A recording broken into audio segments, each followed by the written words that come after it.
pengertian agen dalam etiologi. Jadi, etiologi adalah penyebab penyakit atau penyebab suatu penyakit. Jadi, agen merupakan suatu elemen baik makhluk hidup atau bukan makhluk hidup yang kehadirannya atau ketidakhadirannya dapat menimbulkan atau mempengaruhi perjalanan suatu penyakit. Jadi, jenisnya dapat berupa 1. Nutrisi, yaitu karbohidrat, lemak, protein, dan lain-lain. Dan yang kedua yaitu kimia. Contohnya adalah senyawa kimia. Yang ketiga adalah biologi. Contohnya dapat berupa virus. Nah, jadi virus itu uniseluler, misalnya influenza, HIV, dan juga hepatitis, dan lain-lain.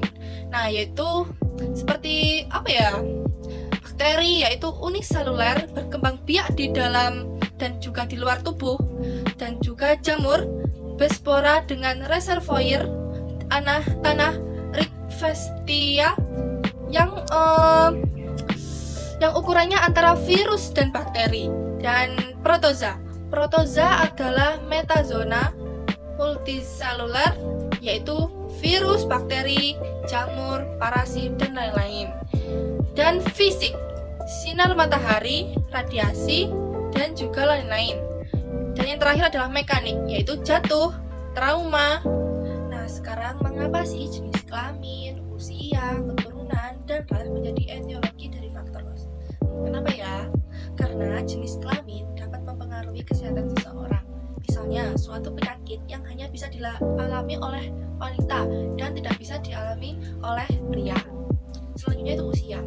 Usia karena dapat mempengaruhi kesehatan seseorang. Misalnya, orang yang telah lansia akan mengalami pikun atau daya tahan tubuhnya itu menurun.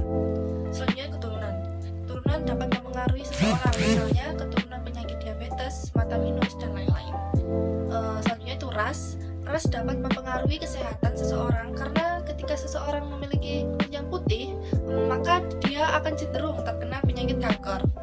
Dan dibanding dengan warna kulit ras yang berwarna hitam atau sawo matang ya, seperti itu.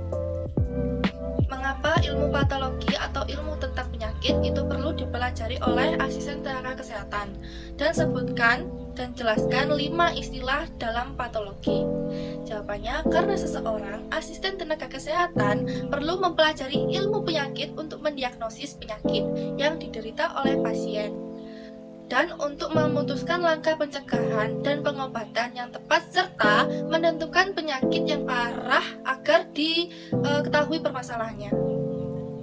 Istilah dalam ilmu penyakit yaitu yang pertama A. Infeksi merupakan proses invasi berbagai mikroorganisme seperti bakteri, virus, jamur, dan parasit yang masuk ke dalam tubuh.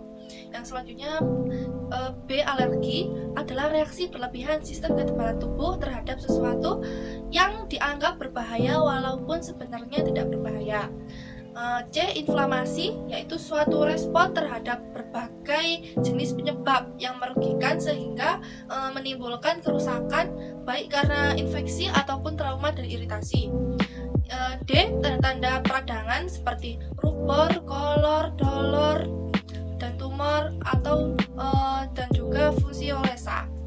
Selanjutnya degenerasi, yaitu kemunduran sel atau jaringan yang merupakan respon atau kegagalan dari penyesuaian terhadap berbagai agen.